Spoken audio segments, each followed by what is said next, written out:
Assalamualaikum warahmatullahi wabarakatuh. Selamat datang di channel Jejak Hikmah. Sebelum kita mulai, pastikan Anda tekan like, tulis komentar Anda di bawah, bagikan video ini ke teman-teman. Dan jangan lupa klik tombol subscribe agar kita bisa terus menelusuri makna di balik berbagai isu sosial, agama, dan politik bersama. Hari ini kita akan mengangkat topik penting. Apa sebenarnya perbedaan antara adab terhadap guru dalam Islam dengan sistem feodalisme ala Barat? Dan bagaimana hal ini berkaitan dengan kejadian di Pondok Pesantren Lirboyo yang baru-baru ini dihina oleh media? Mari kita telaah dengan hati yang terbuka, pikiran yang jernih, dan niat mencari hikmah dalam tradisi Islam. Kata adab bukan sekadar sopan santun biasa, melainkan suatu landasan etika yang mencakup penghormatan, tata krama, dan rasa tenggang-jawab dalam hubungan manusia dengan Allah, manusia lain, dan dirinya sendiri.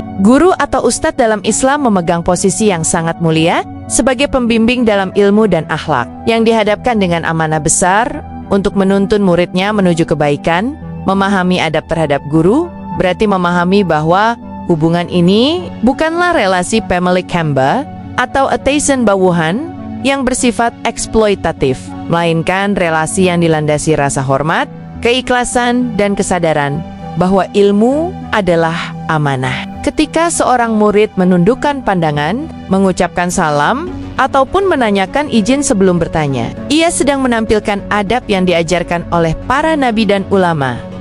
Dalam adab demikian, terlihat bahwa guru bukanlah master absolut yang menuntut pengabdian buta atau merasa superior secara mutlak. Sebalik, guru adalah wasilah, perantara yang membantu murid untuk mendekat kepada Allah dan mencapai kualitas manusia yang mulia. Dengan demikian, bentuk penghormatan kepada guru bukanlah untuk memperkuat sistem kekuasaan pribadi, melainkan untuk memperkuat kemuliaan ilmu dan akhlak. Ketika kita memahami adab seperti ini, maka kita akan lebih waspada terhadap pergeseran di mana penghormatan itu berubah menjadi ketiadaan kritik, atau relasi guru-murid menjadi sarana ego dan kekuasaan. Dan disinilah kita mulai melihat relevansi dengan nilai-nilai keadaban yang lebih besar, dan akan kita hubungkan dengan feodalisme ala Barat dalam segmen selanjutnya.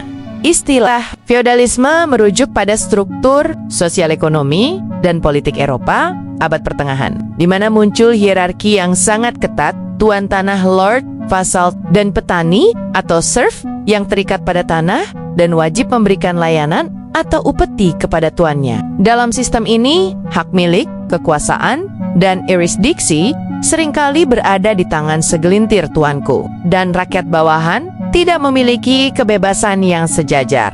Banyak studi menyebut bahwa sistem feodalisme ini menempatkan manusia sebagai objek dominasi sosial dan ekonomi. Pekerja terikat secara turun-temurun, kebebasan bergerak terbatas, dan hubungan kekuasaan yang tidak setara. Jika kita tafsirkan dalam konteks pendidikan atau institusi, feodalisme bisa muncul ketika seorang pendidik atau institusi mengambil posisi absolut yang tidak terbuka terhadap kritik. Murid dianggap subordinat tanpa hak bersuara, dan penghormatan berubah menjadi pemujaan tanpa batas. Dalam konteks keilmuan dan pembelajaran, sifat feodal muncul ketika guru atau institusi mendikte, menuntut loyalti mutlak, dan menjadikan murid sebagai pengikut tanpa menerapkan prinsip keadaban yang sebenarnya. Murid bukan dibentuk untuk kritis, namun untuk tunduk, bukan dibentuk untuk mandiri, tetapi untuk bergantung tanpa mempertanyakan maka dari itu. Memahami feodalisme ala Barat penting agar kita bisa membedakan apakah penghormatan kepada guru dalam Islam berjalan dalam bingkai adab yang sehat, ataukah ia bergeser menjadi sistem kekuasaan tak sehat yang menyerupai feodal, kekuasaan guru atas murid, bukan kemuliaan ilmu sebagai jalan menuju Tuhan. Ketika kita bandingkan adab dalam Islam dengan sistem feodalisme ala Barat, kita melihat perbedaan mendasar. Dalam Islam, semua manusia dihadapkan secara setara di hadapan Allah.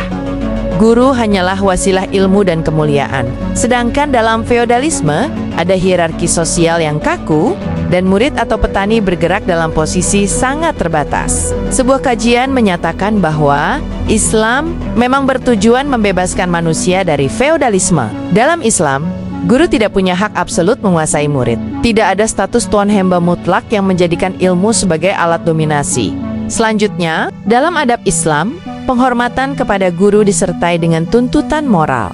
Murid wajib beradab, namun guru juga wajib adil, tidak mendominasi, mengajar dengan kasih sayang, dan memelihara martabat murid. Sementara dalam feodalisme ala barat, dominasi tuan atas bawahan bersifat hierarkis, subordinasi bersifat struktural, dan kebebasan murid atau petani seringkali terabaikan. Kemudian, dalam adab yang benar, penghormatan bukan berarti membungkam murid dari mengkritik apabila dalam batas adab yang sehat. Islam mengenalkan prinsip mendengar dan memberi dalam pendidikan, bukan unidirectional perintah semata. Sebaliknya, feodalisme sering menjadikan murid atau bawahan tidak punya ruang berbicara atau merdeka, karena struktur telah menetapkan dominasi. Dengan demikian, kita bisa menyimpulkan, adab dalam Islam menghormati guru, tetapi tetap mengutamakan keadaban, kemanusiaan, dan kebebasan intelektual. Feodalisme ala barat cenderung mengutamakan kekuasaan, hierarki, dan subordinasi yang membungkam. Maka kita harus peka ketika dalam institusi pendidikan muncul tanda-tanda yang menyerupai feodalisme, karena mungkin itu sudah keluar dari kerangka adab yang diamanahkan oleh Islam. Dalam tradisi pesantren di Indonesia dan dunia muslim, relasi guru-murid sangat kental dengan adab. Santri berdiri ketika guru masuk, mencium tangan guru, berlaku sopan, dan menunjukkan penghormatan. Ini bukan soal kekuasaan, melainkan soal rasa syukur atas ilmu yang ditransfer, dan kesadaran bahwa guru adalah pintu untuk menuju Allah dan akhlak mulia. Ketika adab itu dijaga dengan benar, maka pesantren menjadi bukan hanya tempat transfer ilmu, tetapi juga pembentukan karakter, etika, dan jiwa pejuang kemanusiaan. Institusi pesantren idealnya bebas dari hierarki tak sehat, egoisme, dan dominasi kekuasaan guru atas murid sebagai sistem feodal. Sebaliknya, ia adalah komunitas berbagi ilmu, saling menghormati, dan membangun kebebasan berpikir dalam batas adab. Namun, ketika relasi guru-murid di pesantren mulai kehilangan keseimbangan, misalnya guru menuntut loyalitas mutlak, murid tak punya ruang kritik, penghormatan berubah menjadi pemujaan. Buta maka kita perlu bertanya, apakah ini masih adab dalam Islam atau sudah mulai terkontaminasi oleh budaya feodal? Inilah kenapa wacana adab versus feodalisme menjadi sangat relevan untuk dunia pesantren hari ini. Karena kita ingin memastikan bahwa institusi keilmuan Islam tetap menjunjung martabat manusia, kebebasan berpikir, dan ilmu yang membawa kemuliaan, not dominasi dan kekuasaan baru-baru ini. Tayangan program Spouse Uncensored di Trans 7 yang menyorot pondok pesantren Lirboyo Kediri memicu gelombang kecaman. Tayangan itu dituduh menampilkan narasi yang melecehkan kiai dan santri, serta tradisi penghormatan yang lazim di pesantren digambarkan secara negatif. Program itu bahkan memunculkan tagar boykot Trans 7 yang ramai di media sosial.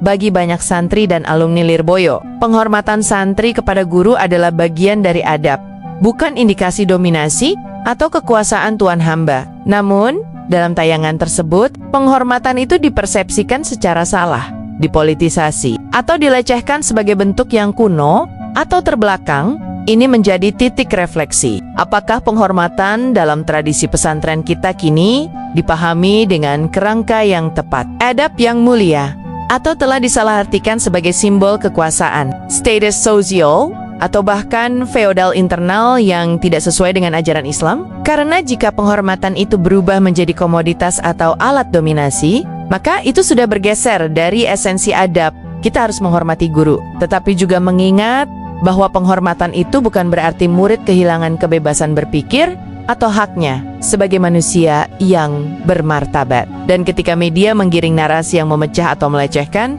maka kita semua berkewajiban menjaga keadaban dan kebenaran. Demi kehormatan institusi pesantren dan kemuliaan ilmu, media memiliki peran yang sangat besar dalam membentuk opini publik. Namun ketika media menampilkan tradisi pesantren dengan lensa yang salah, misalnya menampilkan gestur penghormatan santri sebagai keterikatan atau kepatuhan buta, maka adab yang seharusnya menghormati ilmu berubah menjadi komoditas visual yang disalahgunakan. Kasus Lirboyo menunjukkan hal ini dengan jelas. Seperti dikabarkan, tayangan tersebut memperlihatkan narasi provokatif seperti santrinya minum susu harus jongkok yang dinilai merendahkan. Narasi ini memantik kemarahan komunitas pesantren karena dianggap menjauh dari makna adab dan malah menghina tradisi penghormatan yang selama ini dijalankan dengan penuh kesadaran. Sebagai publik dan penonton, kita punya tanggung jawab untuk memilah apakah media menyajikan fakta dengan adab dan keadilan, ataukah hanya mengejar sensasi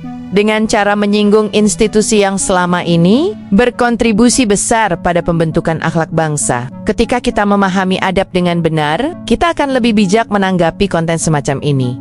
Media juga harus sadar bahwa penghormatan terhadap guru, santri, dan lembaga keilmuan bukanlah hal yang bisa dijadikan bahan ejekan atau alat untuk menaikkan rating, sehingga dialog antara pihak pesantren dan media menjadi penting agar saling memahami, menghargai, dan tidak menjatuhkan martabat adab yang mulia.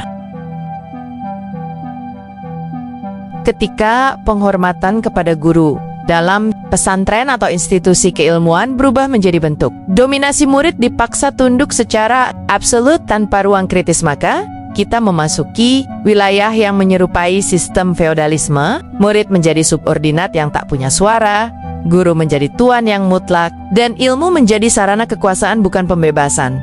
Hal ini bisa menimbulkan beberapa dampak negatif. Pertama, kreativitas dan kebebasan berpikir. Murid akan terhambat karena merasa bahwa mengkritik adalah dosa atau pelanggaran terhadap guru. Kedua, guru dan institusi bisa terlena oleh status dan kekuasaan, sehingga tidak lagi melayani murid dengan ikhlas, melainkan dengan hierarki dan dominasi. Dampak lainnya, reputasi institusi keilmuan seperti pesantren bisa rusak ketika masyarakat melihatnya sebagai kelompok eksklusif, tertutup, dan terikat oleh tradisi yang tampak kolot. Padahal, masyarakat butuh lembaga keilmuan yang terbuka, adil, dan dapat menjawab tantangan zaman dengan adab dan akhlak. Oleh karena itu, menjaga adab dalam relasi guru-murid adalah bagian dari menjaga martabat institusi keilmuan Islam. Bila kita gagal menjaga ini, maka kita bukan hanya kehilangan karakter adab, tetapi juga risiko memasuki sistem yang bertentangan dengan semangat kemanusiaan Islam untuk mengembalikan relasi guru-murid ke jalur adab yang sehat. Beberapa langkah konkret perlu dilakukan. Institusi pendidikan Islam perlu merefleksikan tradisi penghormatan, memastikan bahwa penghormatan itu memang didasari niat yang benar, bukan karena ketakutan atau dominasi. Guru harus menjadi teladan dalam akhlak dan tidak menuntut subserviensia tanpa batas. Kedua, murid dan alumni harus diberi ruang untuk berpikir kritis dan bertanya dengan tetap menjaga adab. Penghormatan tidak berarti membungkam suara. Dalam Islam, ilmu dan adab berjalan beriringan, mendorong murid untuk berdialog, memahami, sembari menghormati. Ketiga, pihak media dan publik harus diajak memahami konteks tradisi pesantren dan adab penghormatan. Tidak semua gestur kondisi kuno dan harus dilihat sebagai dominasi. Dialog terbuka antara pesantren dengan media sangat penting, agar tidak muncul kesalahpahaman seperti yang terjadi di kasus Lirboyo. Keempat, guru dan lembaga pesantren bisa melakukan edukasi internal tentang makna adab yang benar agar murid memahami bahwa penghormatan adalah jalan menuju Allah dan kemuliaan ilmu, bukan jalan menuju pengabdian yang membutakan. Dengan demikian, tradisi adab tetap hidup, namun bebas dari jerat dominasi tak sehat.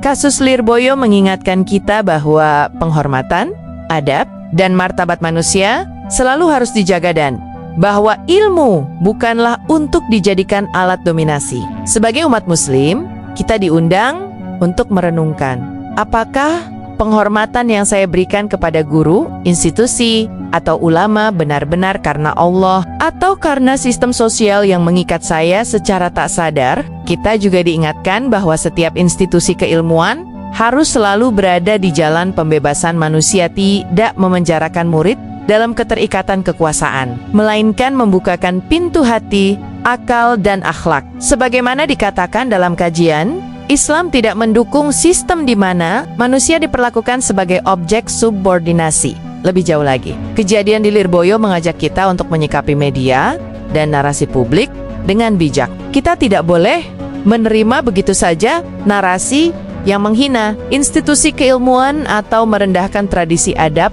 tanpa memahami konteks dan hakikatnya. Kita harus menjadi penonton yang kritis, bukan saja konsumen. Akhirnya, hikmah dari kejadian ini adalah ajakan bagi kita semua guru, murid, institusi, dan publik untuk selalu menjaga adab, menjunjung martabat ilmu, dan menghindarkan diri dari sistem dominasi yang menyerupai feodalisme. Karena adab yang benar adalah jalan menuju rahmat, bukan jalan menuju penindasan. Apa yang bisa kita lakukan secara nyata sebagai individu dan komunitas setelah memahami ini? Pertama, sebagai murid atau alumni pesantren, mari kita jaga tradisi adab dengan penuh kesadaran. Salam, hormat, dan penghargaan kepada guru bukan sebagai ritual kosong, tapi sebagai penghambaan kepada Allah dan pengakuan atas ilmu yang kita terima. Kedua, sebagai guru atau pengasuh pesantren, mari kita selalu introspeksi. Apakah saya menggunakan status sebagai guru untuk menuntut kepatuhan tanpa ruang kritik? Apakah saya menanamkan kebebasan berpikir? Atau malah memperkuat pengabdian yang membelenggu? Pengajaran harus mengarah pada kemuliaan manusia, bukan dominasi. Ketiga, sebagai penonton media dan publik luas, mari kita menjadi konsumen konten yang bertanggung jawab. Ketika melihat tayangan yang merendahkan institusi keilmuan atau tradisi adab, kita tidak hanya bereaksi dengan emosi, tetapi mengecek fakta, memahami konteks, dan menyuarakan keadaban. Kasus Lirboyo adalah pengingat.